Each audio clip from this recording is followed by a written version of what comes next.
এই, আমি ভাগ্যের কাছে নয়, আমি হেরে গেছি বিশ্বাসের কাছে। তোর মতো নিকৃষ্ট মেয়েকে আমি ভালোবেসে আমার জীবনটাকে তস তস করে দিয়েছি।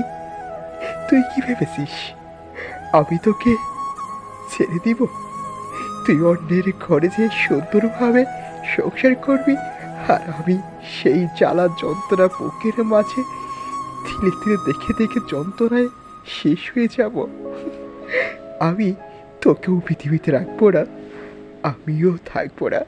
তবে পৃথিবীর সাক্ষী থাকবে, কখনো মরতে হলে একা মরবো না, তোকে নিয়েই মরবো। তুই আমাকে কি ভেবেছিস আমি তোর ভালোবাসি নিয়ে কখনো খেলা করিনি?